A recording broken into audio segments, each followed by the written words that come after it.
All right, guys, welcome back. This is another episode of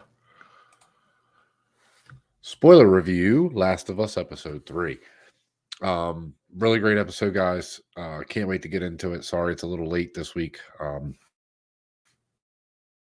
Just been crazy week to me, so really sorry about that, guys. But definitely ready to talk about this. This is a really great episode. Don't forget to join us on our journey to 1,000 subscribers, guys.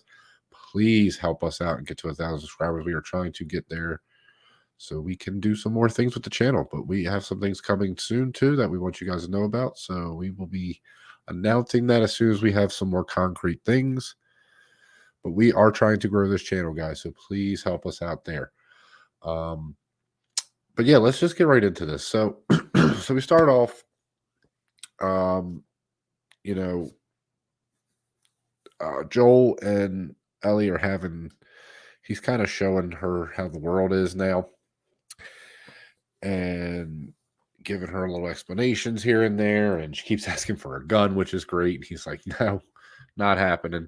Just because it's the two of us, not happening." Um, but we get to that plane crash scene, which is really cool because he's explaining like they might have been in the air. Um, they're walking down the road, and then he says, "Get off the road." Um, and she's like, "Why?" And he's like, "There's some stuff up, you shouldn't be seeing."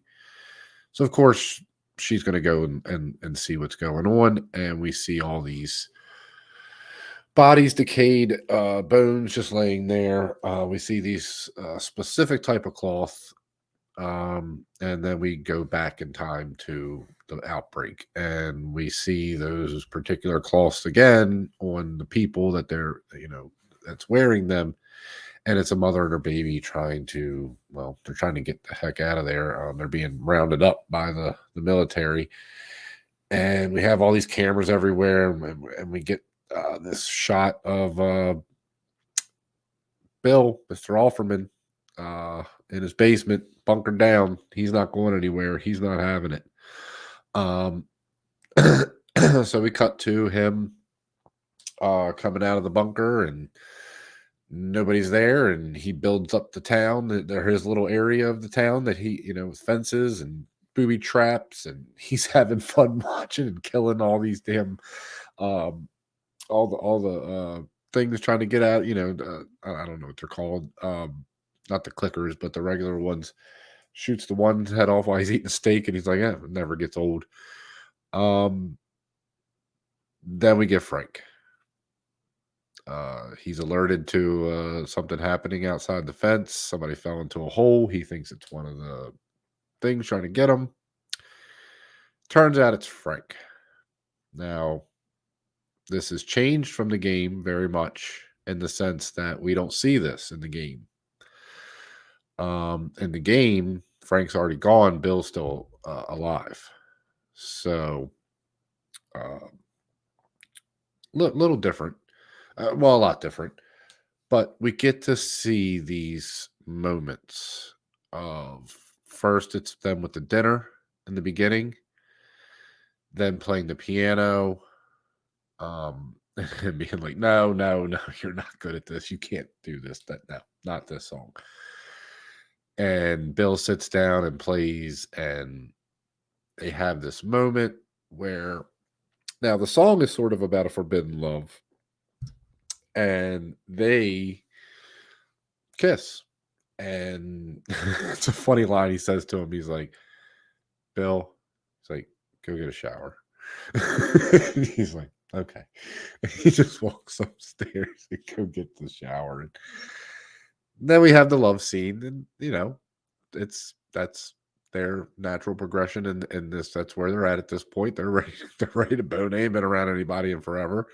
They're ready to bone. So we get that, but we then we get the scene. This is the funny one because I want to talk about this. Then we get the scene of Frank walking out of the door screaming, saying, "I'm done with this. I'm done with this." And he's like, "I just want to build up some stuff. I just want to make some stuff look nice around here." Bill's like, "No, no, no. We're not. We don't need it. We don't have any guests. We're not having guests. You don't need to build anything up. This is just for you and me." And Frank is like, "Well, I've been talking to a lady on the radio, and she's nice." And he's like, "What?" Cut to more a little bit further, and we see Bill, we see Frank, we see Joel, and we see Tess having a nice dinner lunch outside, and they're drinking wine, and Frank and Tess go inside, and he's showing her the house and all that, and Bill and Joel have this fucking exchange that is just it's so great. He's like, "Look, I don't like you. I don't trust you. If this was the other way around, I'd be on your side. I'd be the exact same way. But if you don't get that damn gun out of my face," and Bill's like, "All right, fair enough. I'll take it out. Yeah, that's cool. Gotcha." Um, and Bill doesn't trust anybody. I mean, that's just what it breaks down. Is Bill doesn't trust anybody. But as they're leaving, Joel says, "Look, I can help you out here. You don't have, your fence is good, but it's not great. I can get you aluminum spools, and you can build this thing up. It'll last you forever." Of course, Bill doesn't help yet. No. So we get past that part, and we get to this part where they're on a run. Bill and Frank are on a run together, and they go and Frank says, "I want to show you something," and he brings Bill over to these strawberries. And again, just a great scene with these two. I mean, Nick Offerman and the guy that plays Frank, I can't remember. I don't know his name. Man, they sell this. Like, this is it really is a well done story, and I'm so glad they put this in the show, and we get to see this relationship blossom. I mean, really, it's really a really cool thing to see, and I'm glad they tackled it. It's a very taboo you know topic right now, but you know what? Good for them. And they told it the right way. They were honest with it. It's it's truly well done. I don't know how else really to say it. It's just very well done, and I really enjoyed this episode a lot. They get the strawberries, and Bill's about to jump on them, and he's like, "Strawberries." He's like, "All right, fair enough." So then we cut forward more, and now we're to a point where we see um, they're in bed, and well, Joel tells also Bill earlier, "You worry about don't worry, or you need to worry about Raiders." And so we cut to a point where Frank wakes up, and you know there's alarms going off and everything's going off, and Bill's not in bed. Frank grabs a gun. He runs out front, and Bill's out front shooting at these people in the middle of the road. Don't know what the hell he's doing. Whatever. Should have a sniper spot to just pick people off from, but not gonna not gonna hate on the guy for this one. Um, and he gets shot, and Frank runs out right away, grabs him, brings him in the house, and puts him back together. Tries to. Um, and we think he's dead. We think he's dying. He's telling him like, "Hey, look, I have a list for you. I need you need to stay safe." And cut forward to this is where it gets tough, guys. So we cut forward to Frank in a wheelchair.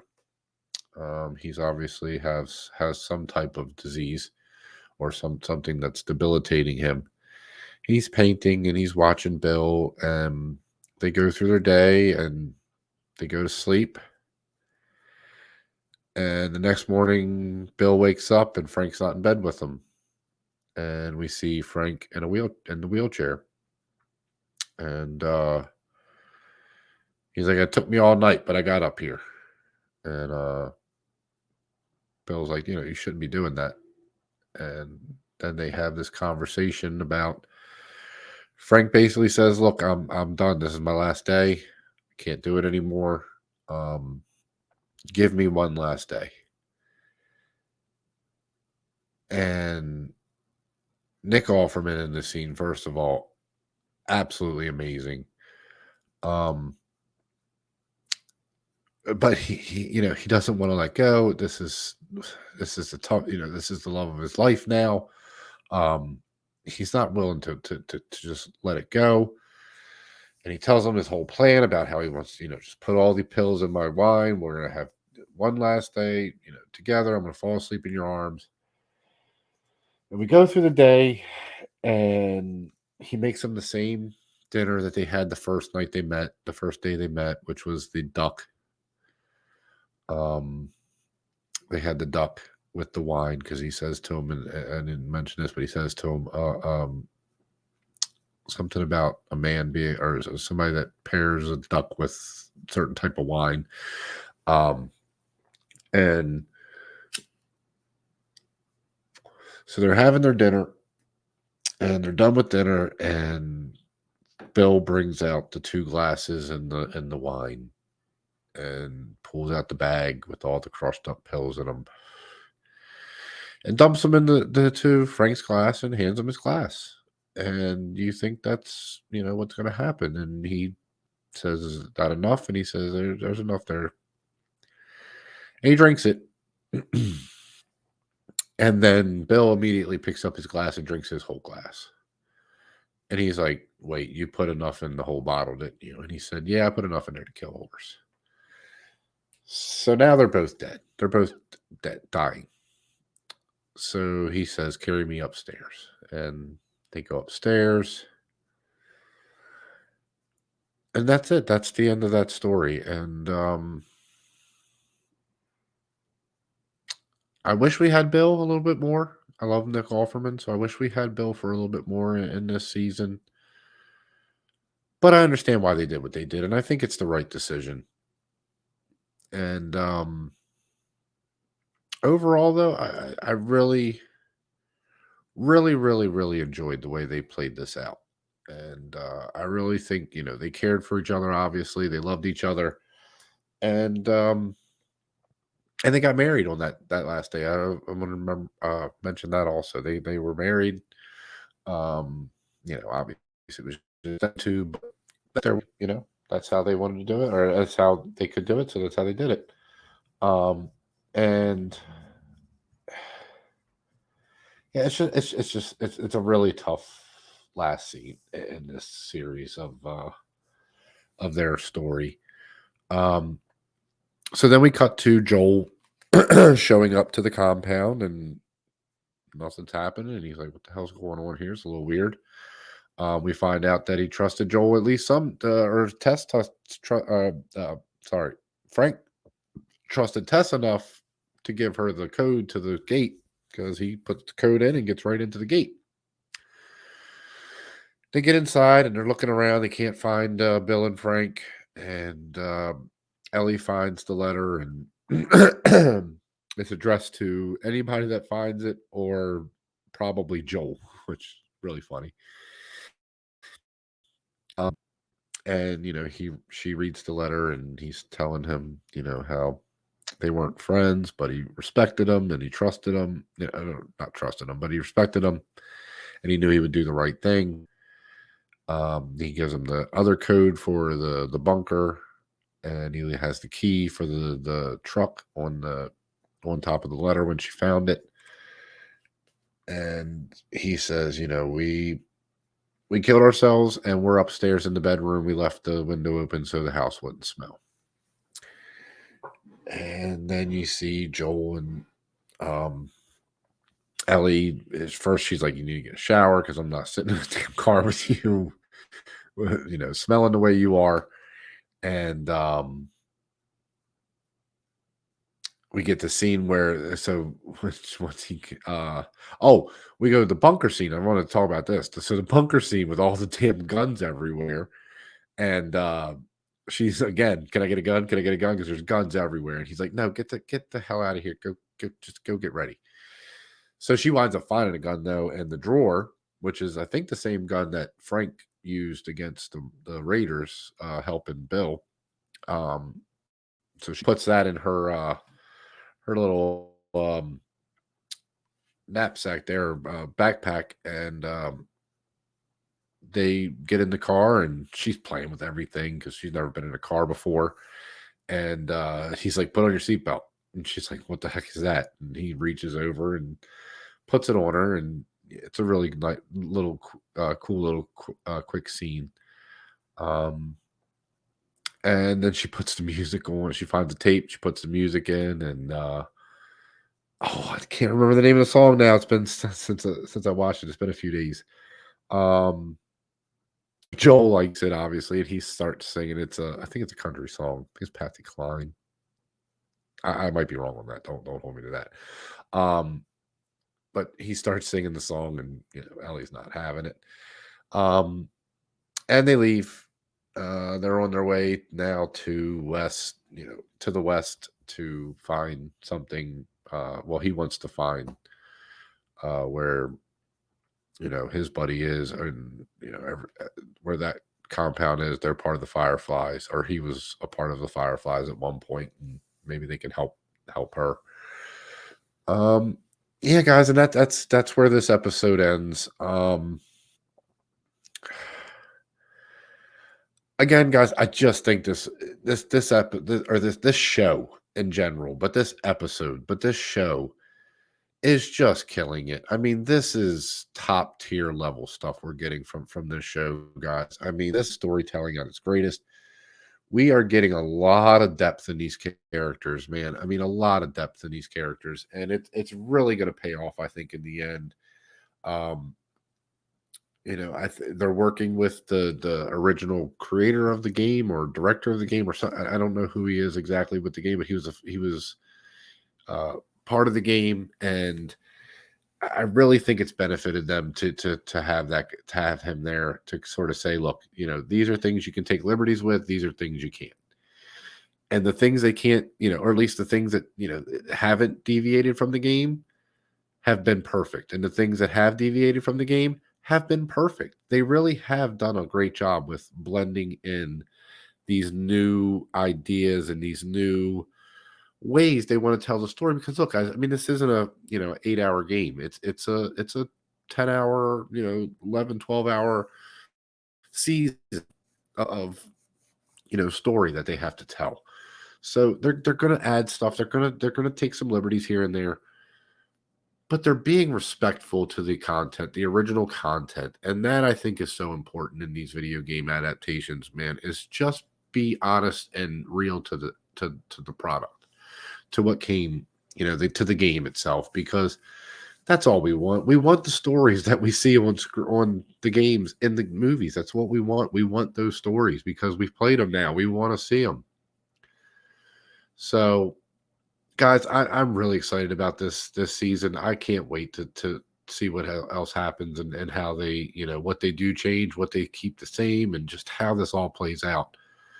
Because man, this is such a great story, and they're doing such a great job telling it. I just really hope that they really stick this landing. And so far, I mean, literally zero complaints. I don't have any complaints so far on this um, on this series. So all around great job to them, man. I mean, they are really killing it. Um, guys, that's going to be it.